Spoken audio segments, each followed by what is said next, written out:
Thursday, March 21st, 2021 for the Board of Education of Frederick County. We'll call this meeting to order. First up, we have public comment. I don't believe we received any, did we, Catherine? No public comment. So we'll move on to the meeting minutes from January 27th. Do I have a motion to approve? Motion. Seconded. All in favor? That was pretty easy. All right, we'll move on to policy 405, graduation. So the modification to policy 405 is a result of Senate Bill 564, which indicated that if any local jurisdiction has graduation requirements over and above the law, that you are to waive those requirements for children that transfer as an 11th or 12th grader that are either in foster care or they're a homeless youth. And so you'll see that we do have requirements in your graduation policy that are over and above the law. So we footnoted that exception, but it also indicates that they wouldn't qualify for that waiver if the principal does an evaluation to say, no, that they're up and running and they can complete all the requirements. So I thought it was an interesting area of the law that, you know, kind of balanced both of those things, but I thought it was important and timely for us to go ahead and make that modification to the policy since that law became effective July 1. Okay. Yeah, and I had a couple questions when I was looking at it, and obviously we don't know what exactly we're doing this year. We're still waiting to figure that out. But I think under 405.3, we're covered there. It just says they have to be in a pre-approved facility, and so I assume if we change it, they're not going to be at the amount that we would be pre-approving that, so we would be good there. Right. And then the last one was 405.4, graduations and honors. You know, again, I go to all the graduations, and I know they all do it a little bit differently. Okay. And it says high schools recognize exemplary academic achievement using the designations of honors, high honors, and highest honors. Additionally, students who have met the necessary Maryland Business Roundtable for Education requirements will receive a Maryland Scholar recognition. And again, I'm just going back to, I think the word recognize is generic enough that some just put it in their program where some Right. give chords and some do different things that I think what they do probably fits within that. So Okay. Well, we'll bring this to work session because, Brad, you raise a good point as far as, you know, I looked at the one little area to make sure Right. it was legally compliant, but it might be, too, a good work session discussion as we're going into graduation. But I think we did intentionally try to keep the language broad based on those experiences. yeah, and the other issue, and again, I don't know if it falls in this policy or practice, we certainly had a number of seniors who took advantage of graduating early to move on to their collegiate sports activities, and I certainly hope if we can find a way and it fits within the law and our policy that if those folks want to continue and participate in graduation ceremonies that we can find a way to make that happen, because I know technically once they've graduated, they've graduated, and so but we're in unique times, and I think we need to certainly recognize that and try and accommodate. And I think of Sailor Poffenberger up at Middletown, watching her play at Connecticut now in the big dance, and certainly it's, you know, someone like her and anybody else that's done that deserves the honor of walking across with their graduating class if they want to. If And they want so to, yeah. I hope that, again, I don't really see anywhere where that falls within this policy, but certainly want to make my thoughts known that I think we should accommodate those folks. Okay. I don't think the policy mentions the competency-based education. That is, you know, I think that's the broad term for what, for example, the Links program is using. And months ago, it was probably in December, but Dr. Albin spoke about that there's really, that she and other superintendents are looking at and will probably bring to the board whether more schools will move, a movement toward competency-based education. So I wonder if that needs to be in this policy. That it's, you know, it's speaking more on, I think, the more traditional path of the, the 4 English classes, the 3 science classes, et cetera. Yeah. So I'd say that's Yeah, I mean, that's my biggest question. yeah. The no And- mention of competency-based education. And that, we can certainly fold that discussion, Mr. Bass, into our work session. And I'll also pull any corresponding, like, I think we have a policy on alternative graduation. And so that way, you know, and sometimes we'll say, hey, it's time to consolidate, or we need to do that. So I'll make sure, too, that not only bringing forth this change, if there's corresponding policies, to have the broader discussion. Yeah, yeah. Okay? Good. Then Great. 3 smaller questions. Okay. Similarly with the commencement exercises, I guess when I look at these policies, I'm trying to decide, do we need the policy to be so comprehensive as to make room for a pandemic, right? Where, right, I guess, you know, technically, you know, following this policy, we did not follow this policy in spring of 2020 with good reason. Right. But, right, does there need to be mention of extenuating circumstances That's a such good as a point. pandemic? And Mr. where- Bass, what we did, because we were trying to determine how many policies and regs do we need to say, you gotta waive this one, you gotta waive this one. So at a board meeting, we acknowledged that during the pandemic, that any policy or reg that conflicted with any executive order or, you know, we just kind of did like a blanket, because at first we were trying to follow all of those, but now I do think, you know, we have a different lens to say absent extenuating circumstances. And of course, a lot of them have in accordance with any legal compliance. So those executive orders really helped with a lot. But I think it's a good point to talk about, you know, as we fully discuss any other changes to the policy. Good, good. Yeah. I think the third thing, so some of the mention of the classes is probably more, right, curriculum and instruction committee than policy committee. But, you know, in reading this, I know very little or anything really about these, this list of classes: world of work, survival skills, student service learning, environmental literacy. So, you know, my questions there were, how can I learn more about that? And yeah, I mean, again, probably the purview of CNI, but, you know, I listed off in that category, do we want to consider financial literacy, media literacy, civics, critical thinking in that scope of kind of extra classes? We do have a credit for personal financial literacy under electives. These 5 credits must include half credit for personal Yes. financial literacy. But to answer your question, as far as where can I get more information, because these are just lifted from COMAR. Hey, to graduate, you got to have these. We lift them from COMAR. We put them in policy. CNI talks about anything if there's any variances or changes. But then on our website, and we can, and Faye, I know, can send you a link as far as, because parents call us all the time, where can I find more information about this class or something like that? If you'd like, we can share that with you.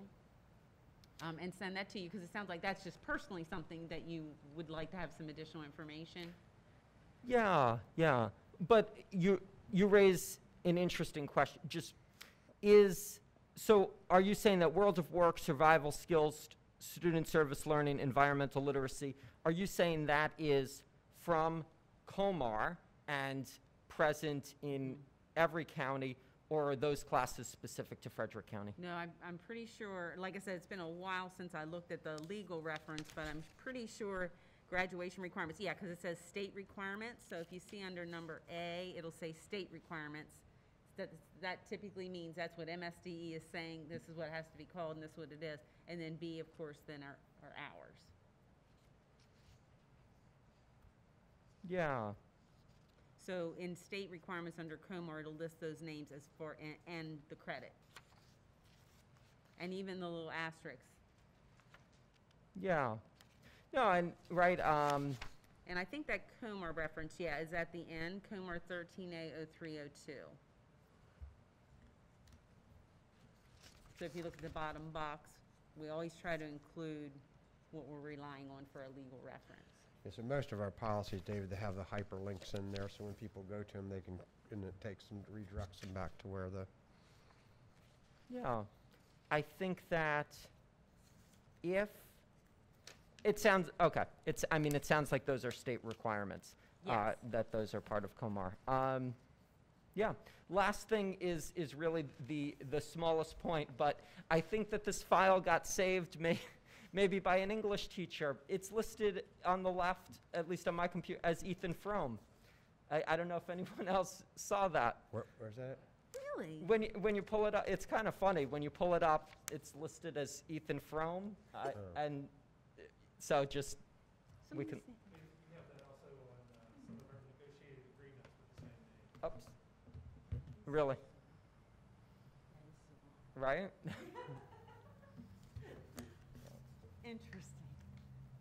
Okay. That's why I get paper, so I don't see that. Right. Fascinating. No high school literature in your margins? Yeah, yeah. That is interesting because you have to go into a Word document and erase the old history name. Sometimes I'll see that even on my pad, unless you erase it and remember before you save out the PDF. Wonder who it is. Yeah. I'll try to fix that one and make it blank, but any old history, that's the way it saves. Yeah. All right, Very we're good. intrigued. We're going Great. to turn into detectives. Thank you, David. Thank you.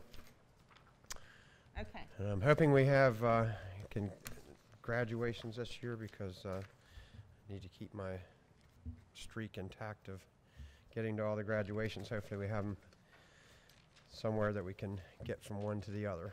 You're going to keep your streak intact. I think I'm at 250 some graduations. All right, we'll move on to 105, the U.S. Department of Education's new Title IX regulations. Okay. And I'm certainly not going to go through this entire PowerPoint for you.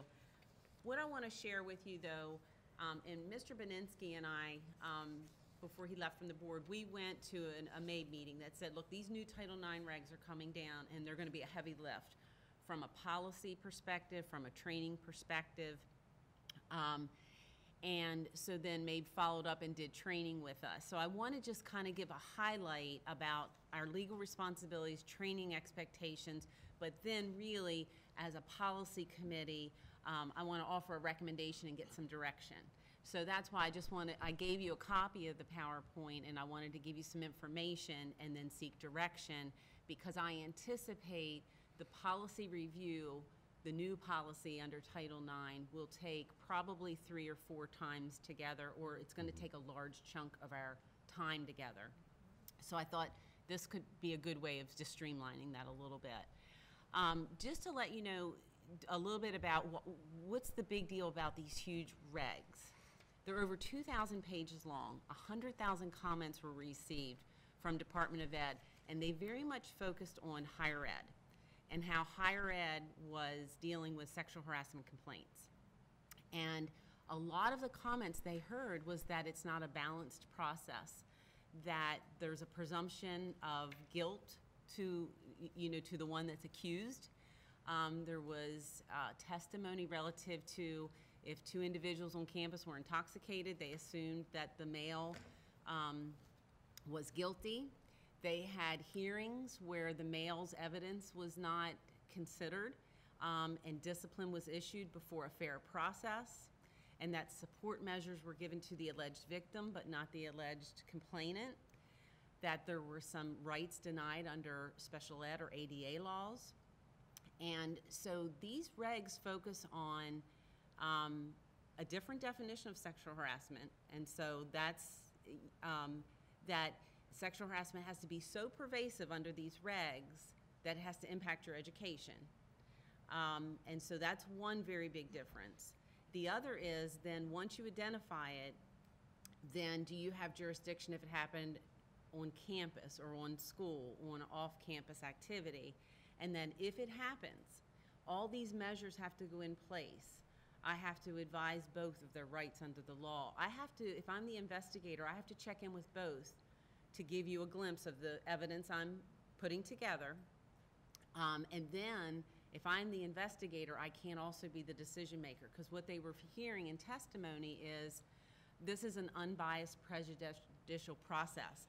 that they were doing quick investigations, and some were based on false accusations and not giving due process rights to both. And so suicidal rates or people dropping out of college were very prevalent. So I will tell you, for that reason, there's a lot of controversy in the regs. But if you see, wow, what were all these changes about? I thought, I've got to kind of go into the intent. What was happening that triggered this? But because Department of Ed was looking at this was K to college. So these, now some requirements at the college level don't pertain to K to 12. But a couple of things, if somebody comes forward and says, hey, this happened, but I don't want you to do anything about it. Well, now the Title IX coordinator, if it meets this new definition of sexual harassment, they sign the form and issue an investigation. So that's controversial to some victims that have said, I don't want you to do anything. But it's because of the legal responsibility on the entity to ensure you're not allowing this behavior. So that's another, very big one, that a Title IX coordinator can come in. But the person that investigates then looks at all the investigation to say, yes, it meets this definition, or no, it does not. And they can't be the same person. And also at the college level, you have a right to a live hearing and ability to do cross-examination, but that's not a requirement here. So another legal responsibility is, as the entity, the Board of Ed has the legal responsibility to ensure you have a policy that incorporates all the new regs, that you send your Title IX coordinators to training, and that you post that training on your website. So Faye, Tim, and Curtis and I attended a 3-hour mandatory training. We've been certified. We worked with communications, so we now have the training posted on your website, and I'll show you that at the end. So we've already taken measures, but most school systems now are just saying, hey, here's our sexual harassment policy, but it's under review. We're working on it. Because now OCR will be doing some compliance checks. So that's why it's important that we kind of have an understanding, because we're a subset of the entity. So if they come knocking on our door, we can certainly say, we're very aware of the regs, we are reviewing our policy, we have initiated the training, we have updated the website, and we are showing that good faith effort. So that's why now this is kind of bubbling up as a priority. So I just want to kind of just go through a couple of these slides just to kind of show you how this will fold in, and then just get some direction. Any questions on that? Briefly, do we have a policy now that we're updating, or this really is brand new? We do have 2 policies. We have a sexual harassment policy as it relates to students, related offenses, and one for staff. And so just to give you the end of the story, I'm going to ask today that we then go back to merging the 2 under the new regulations, and I'll explain why. But yes, we currently have 2, and on the website we've indicated that these are currently under review relative to the new Title IX regulations. I guess the second question, do you anticipate that there may end up being changes, significant changes in this guidance with a new administration That's an excellent question. Department of Ed? So, David, and I'm laughing because a group of our attorneys are like, hey, are you working on the regs? Maybe we won't have to do the regs. And so there's been some dialogue, and I am not anticipating that. And we have been told not to anticipate that from the Department of Education, and especially under the Biden administration too. You'll see, the Gender Equality Task Force.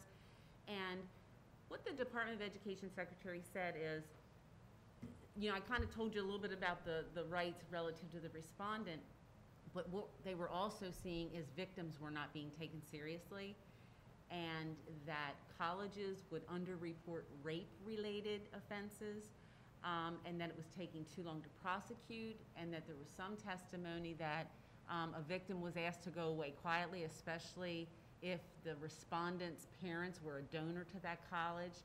So the new regs, and you'll see it's built in too, that there's some elevated rights for the complainant as well as the respondent, but the bigger changes relative to kind of what has a little bit of shock value is the other side. Mm-hmm. But there could always be, that, but right now I just look at, it's the law, right now, and I have to make sure we're in compliance.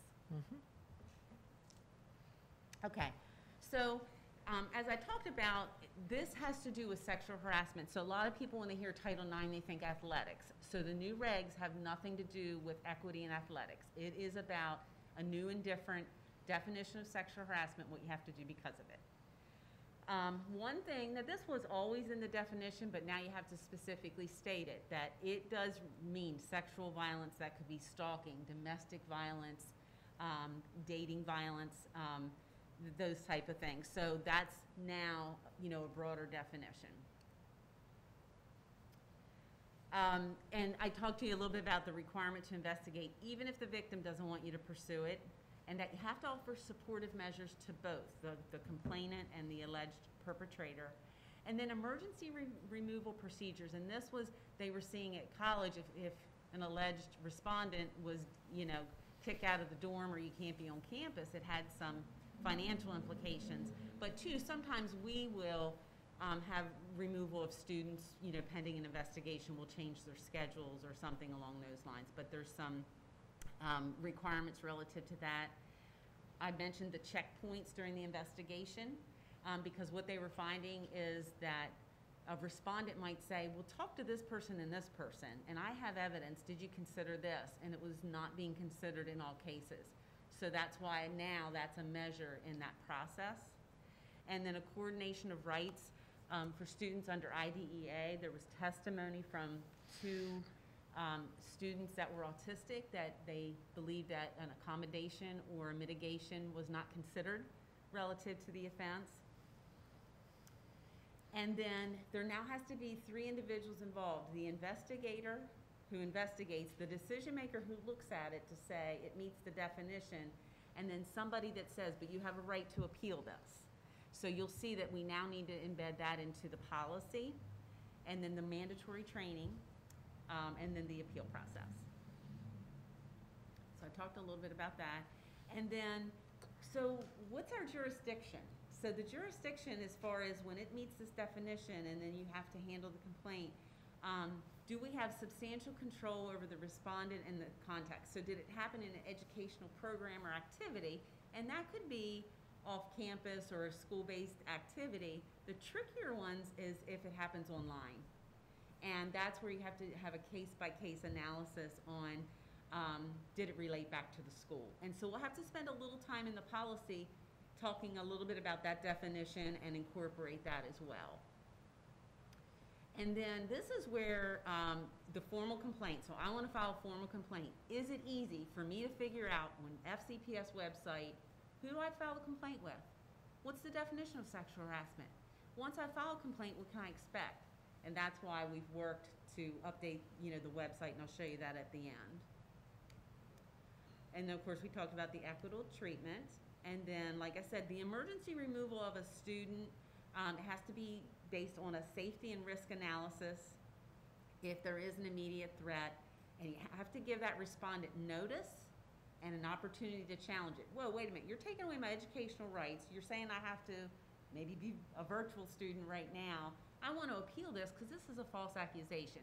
So you have to have that appeal process, because what they were finding too, and they had some testimony in cases, and again, most of the testimony did come from college-related offenses, would be an offense that happened months ago, but now the individual is dating someone, and now this person's jealous, and they're filing then a date rape complaint or a sexual harassment complaint.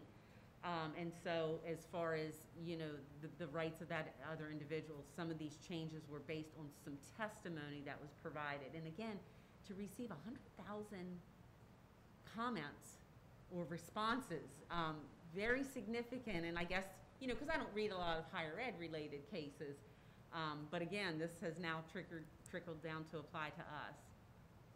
And then, of course, any emergency removal of staff. We've done this before. If we're doing a sexual harassment investigation, it involves the staff. You're on administrative leave with pay. We do preserve your due process rights. We do offer EAP because it is very traumatic to be accused of this, to be an investigation that might last 2 weeks. And so that's typically won't be a new process for us.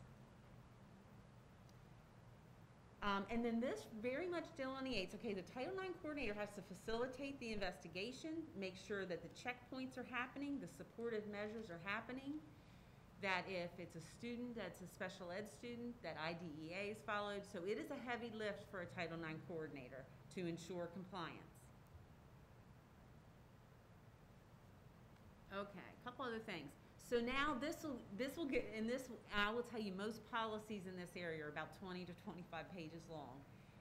Because you're delineating everything, and it's so that if I file a complaint, I know what's gonna happen, who's involved, what can I expect along the process.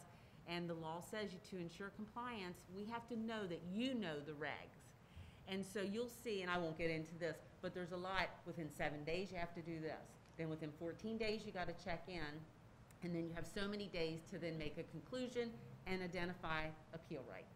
So this will be a very large part of the new policy. And Jamie, going back to now that we're in a pandemic, it says has to have an interview. I assume that that's generic enough that that could be a Zoom interview Yes. or a online or phone call or something if there's not the ability of getting personally together. That's a good point. And we could, indicate that a meeting is defined as virtual meeting, Right. in-person meeting.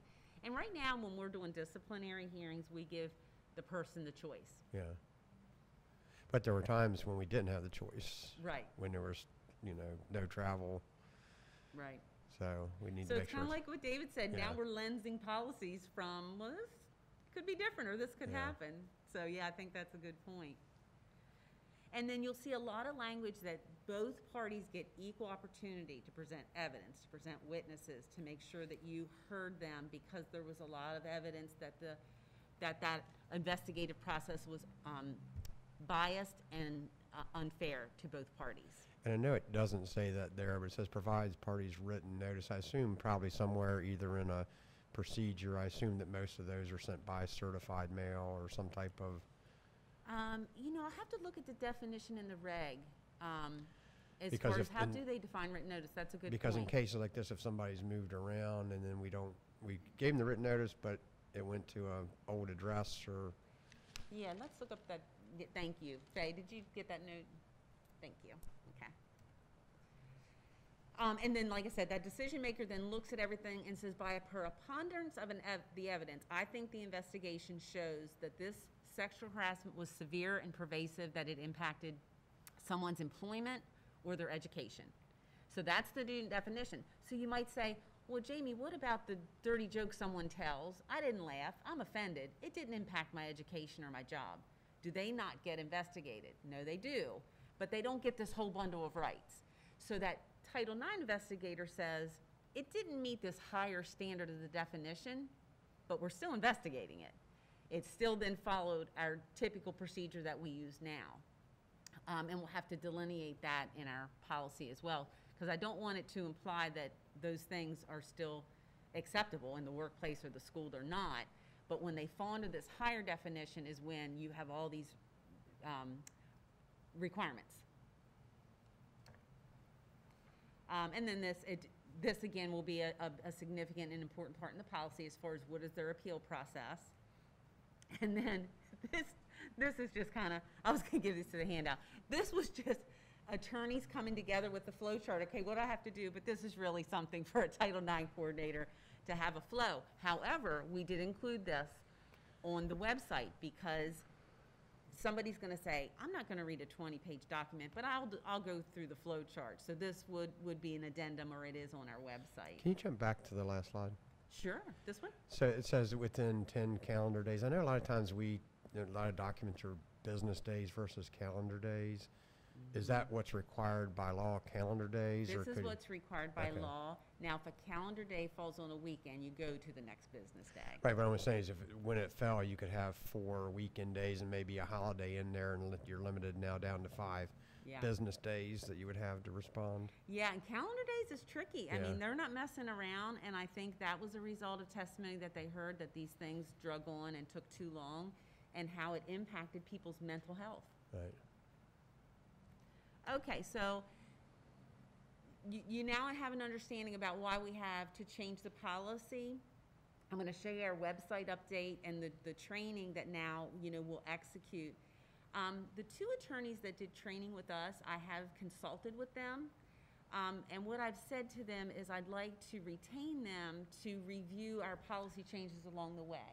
I have studied this, I've gone to the training, but I also just want to make sure that there's somebody evaluating my work that is doing nothing but studying and doing training in this. And they're also going to help me do systemic training with our principals.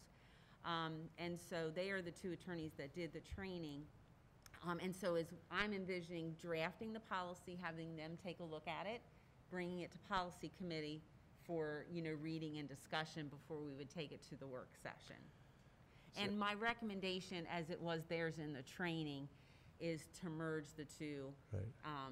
Because there is some overlap. It could be student to student, it could be student to staff, it could be staff to student. Right. And I shouldn't have to go a lot of different places. And I have reviewed other school systems policy, and mostly it's just kind of what I'd call the bare bones to make sure we're looking at it. But who is ahead of the game are colleges, Hood College, FCC, Mount St. Mary's, because colleges are going to be the first to be looked at from OCR. So you can tell over the summer, and Brad, if you work at Mount St. Mary, you probably were bugged to death about, hey, you didn't do your training yet. Yeah. And so their policies have been very good, so I've been looking at some good samples. So question, again, because this highly affects higher ed, but we have higher ed in our buildings now through the dual enrollment programs. But I assume why those teachers are teaching those classes, many of them are our employees, but when they're in that role, do they fall under the purview of the employment of the college of FCC at that point, or both, or? They would fall under our employment guidelines, Right. but if they were accused of sexually, something relative to sexual harassment, Right. both entities would have to work in Purview. collaboration, because where a live hearing wouldn't be required here, it would be required there. Yeah. And so they would really have to duly comply. Right. That's a very good question. So I'll just show you kind of where we put this for now. So under, and there's two different places, but if you contact us, if you see this notice of non-discrimination, and if you click that on, what we did as a result of the training is here's your notice of non-discrimination, and here's every policy right now as it relates to rights of individuals not to be discriminated against, okay? And then you'll see a note, these policies are currently under review to incorporate the new Title IX regs. So if OCR would, and right now they're looking for websites, hey, do you guys have this? Are you paying attention? So they would see this, and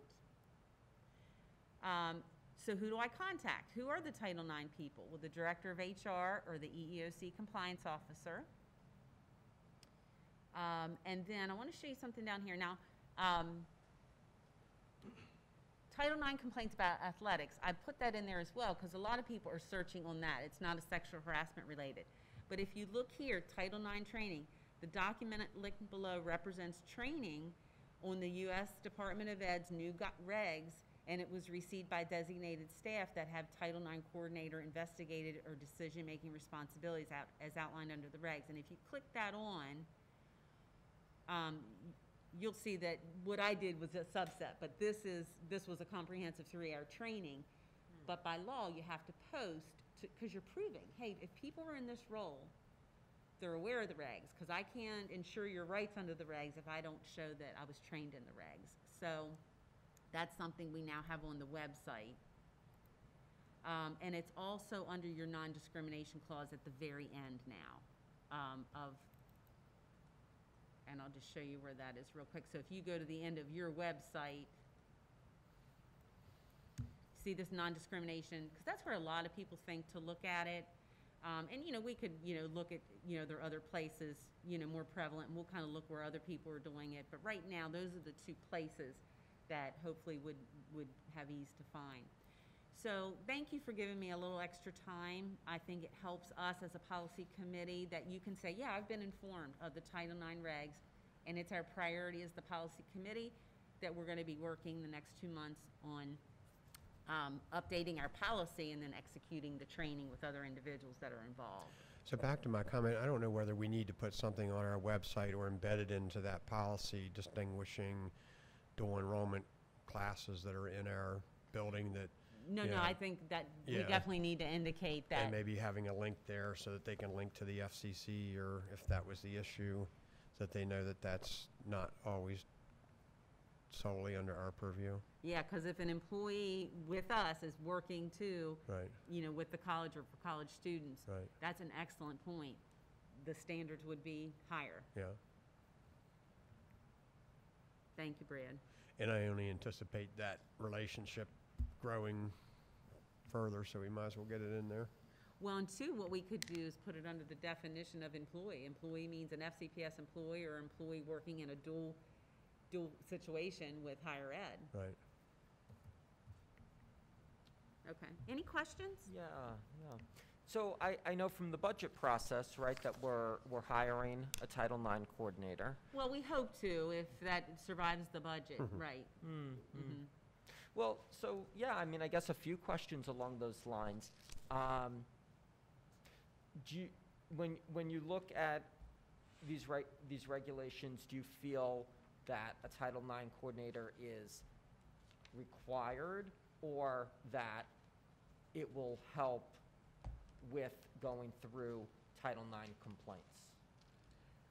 I think under the new regs, now a separate position for title coordinator is required because you can't have people in a dual role. So right now Curtis is senior manager of labor relations and EEOC compliance, but he also advises on employee discipline. So that could be a conflict of interest in the role. And he also couldn't investigate and then conclude. Now, I could have Tim do it. I could have Tim be the decision maker, Curtis be the investigator. So I think what the regs require is not Jamie Cannon, you have to hire somebody, because in other institutions, it is the EEOC person Title IX. But what the regs say is you can have people playing these dual roles. And two, just from that EEOC compliance, if you look at if two of these came in any given month, the role of a Title IX investigator, if I have to do multiple jobs, like I'm negotiating, I'm doing tenure reviews, I'd have to say to Curtis, you got to either toss that to somebody else or bank it until this investigation is completed. Right. And because you have to coordinate with the director of student services on if it's special ed. So this individual has to know special ed law, EEOC, as well as having a legal perspective too. So I know that's probably a long way of answering it. It's not required, but it is required that you have a designated individual this is their primary responsibility. Yeah, yeah. I mean, I hope it survives the budget process as well, based on everything you've said. Is there value in listing the two current positions who are handling Title IX complaints now as, would there be value in listing this as interim Title IX coordinator so that people see that on the website, and so that perhaps things are even clearer until a Title IX coordinator is hopefully in place? Yeah, and I think, I didn't have to pull it up, I think it says people who serve in the role of Title IX coordinator is either this person or this person. Am I right or wrong? But if not, I'll double check that, David, because I think that's an excellent point, that if you're looking for the person called the Title IX coordinator, then right now it's these two individuals. Because right now, we talked about it after we did the training, is that Curtis can do the investigation, but then Tim would review to determine if it meets the legal definition, and then I, in my role, would then facilitate the appeal process, relative to that. But then if that person then later appeals to the board, I might have to recuse myself. So, but, that's where it can be tricky if you don't feel like you have enough people in the positions, which is why we asked for the additional coordinator. Yeah. But we can figure it out either way. I don't want it to look like I'm lobbying for the position. I'll ensure compliance and we'll make sure this happens, but it certainly would be a lot easier. Certainly.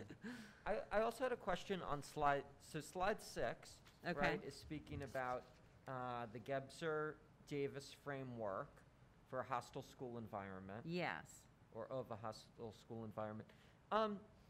Okay, so is the Gebser-Davis framework part of the new regulations? Is Oh, that that's an taken excellent question. You directly- know what, that's a Supreme Court decision where they carved out that definition that it's so severe and pervasive that it impacts education. So those two words are extracted from a Supreme Court decision, two Yeah. Supreme Court decisions. Yeah. I guess I want to say my view that just in preparing notes and looking at the slides, that feels like a very high bar, It is. right? I mean, the unwelcome contact determined by reasonable. The word "and" rather than "or" I think is what makes it such a high bar: severe, pervasive, and And. objectively offensive. So I don't know. I guess I'm still trying to fully understand.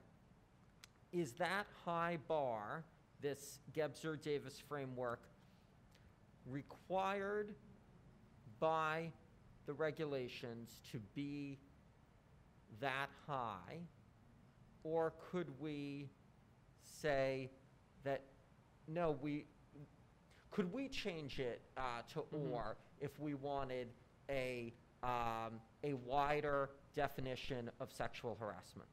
We could not, because Department of Ed has issued these regs as having the impact of law, and that would be a significant change, and there was a lot of debate on that point. However, remember I said, it has to meet this definition to give all these rights as far as how a complaint's handled. If it doesn't meet that definition, it still is sexually discriminatory or offensive, even if it happened one time and it didn't impact my education. We don't allow that in the workplace. It's sexual harassment that we still investigate and take appropriate action. So, and that's why the Title IX coordinator has a lot to manage, because, okay, if it doesn't meet this definition, I still toss it to the director of HR to investigate and take appropriate action.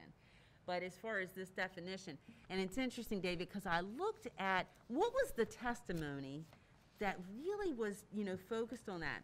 It said one parent shared a story about a daughter who was accused of sexual exploitation on her campus, put through a hearing and given sanctions for posting to a private account a video clip of herself walking down a common space hallway when somebody was in the background making loud noises like they were having sex, okay? So she posted something. This is in the background. They pull up a sexual harassment charge against her, and now she has this on her record.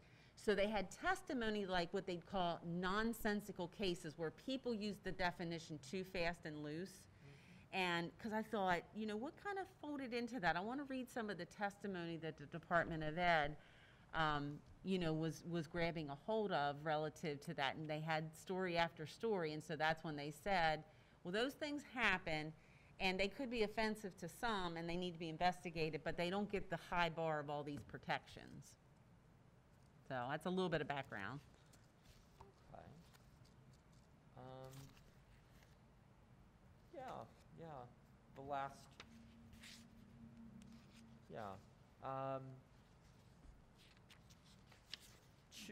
One or two other points, and it was said before, but from slide 7, right? The in terms of off-campus and/or online sexual harassment, that especially as we continue to at this time, or at least with the online, offer some of the instruction virtually. This will just be I think an important part of this policy. And an important training part of the policy too. Yeah. When we train other people, because at the school level, it'll most likely be the assistant principal that is deemed that initial investigator, and then for us to review, or the Title IX coordinator to review, because student-related offenses typically are, and that's what other school systems have done in K-12 environments, that if it's a school-based, and that's kind of our policy now, but we have to train them first. So that'll be our next thing. Yeah. And then with the training, do you anticipate that will be every FCPS staff member? Do you anticipate that students will take the training? How broad do you think this training Well, our will be. policy says every year we have to have annual notification of the sexual harassment policy. So every employee gets a pop-up, and it's in the student handbook. So as far as, look, this is important and it won't be tolerated. So there's annual notification. The training has to be annual if you serve in the role of investigator, decision maker, or you're in the appeal process. So that training will be annual for people that most likely principals and assistant principals will probably both be, because they probably interchange when they investigate. And then, of course, people in HR, myself, and the Title IX coordinator. As far as, because that's a deep dive training. I have to know the regs, those kind of things. But we talked last week at Cabinet. The Cabinet wants to have maybe a 1-hour training, that they're not investigators, but they want to have an awareness of, the regs. And then Jamie Alavito said, well, I want you really to do it with all principals, even though APs are going to be the investigator, but to have everyone. So that's why then we're going to come up with a training plan. But as far as the requirement under law, annual notification and annual training if you're an investigator in the appeal process or a decision maker. Yeah, but so then a classroom teacher in a given year would not have sexual harassment or Title IX training? No, they typically have like I said, the pop-up that says you are responsible for knowing this law and knowing your responsibilities under the policy. I'm sorry. You have a responsibility to know this policy, and you're clicking here acknowledging you read it, because in the policy, we highlight you have a responsibility. If you see it, you report it.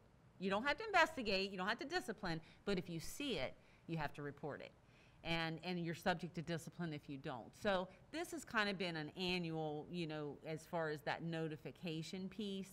And now I don't know if some principals have had me come in, and that's why I said if we had a dedicated person, with training, or if we do now online training and we record it, then a principal could say, hey, our staff development today for all staff is teachers, I want you to, or all faculty, is to look at this.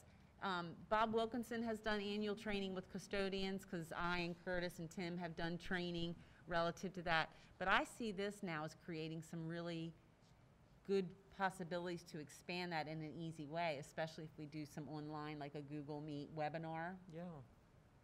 Yeah, I mean, I would support wider training. I would think, too. I think the more training among staff, training among students, I think,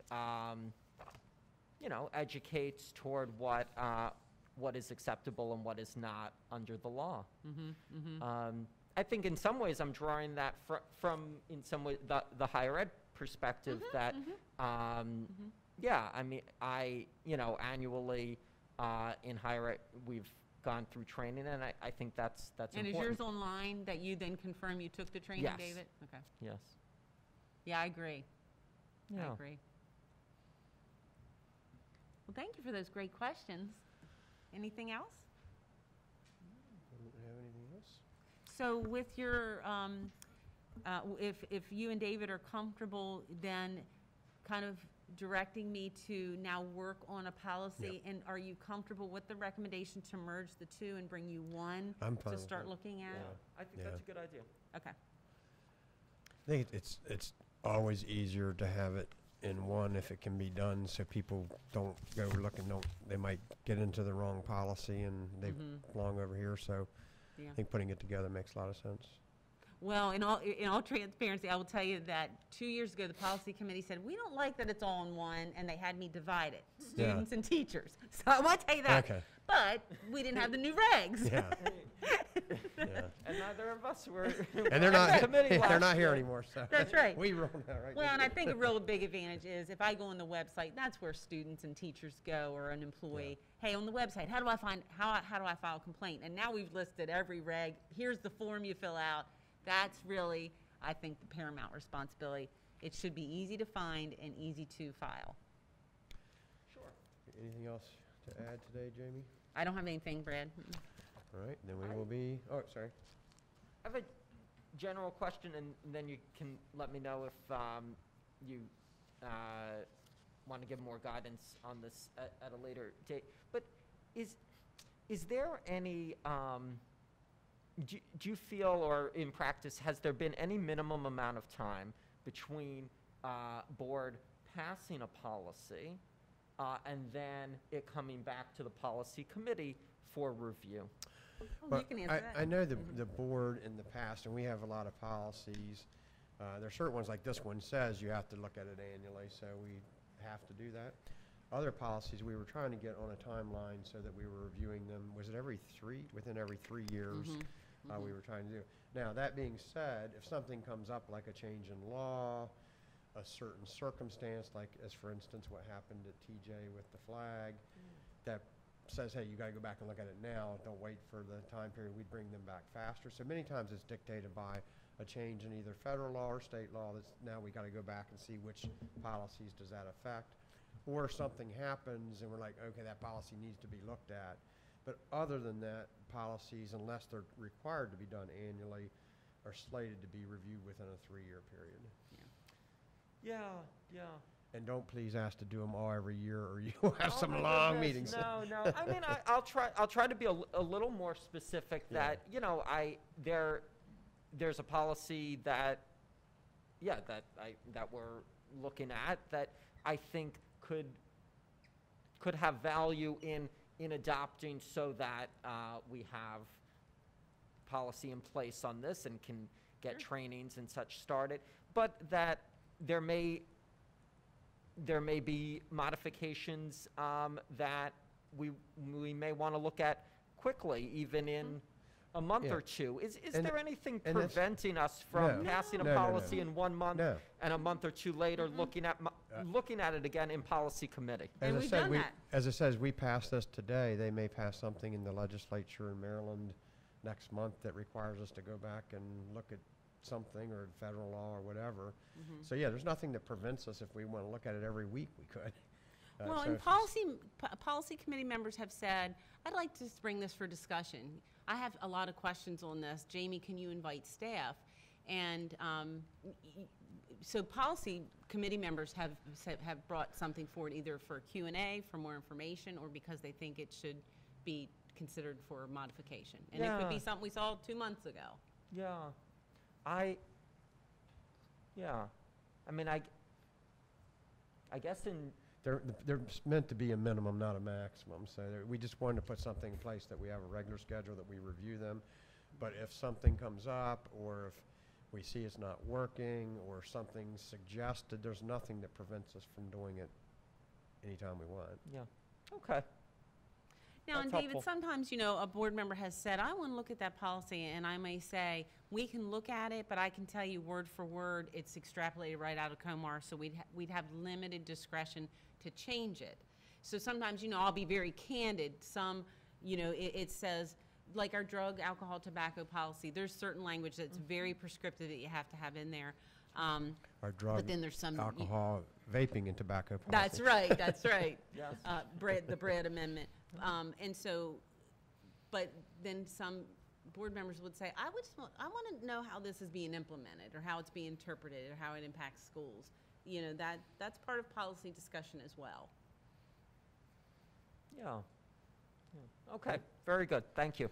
All right, we will stand adjourned. Thank you. See y'all later. Thank you, Jamie. Fresh.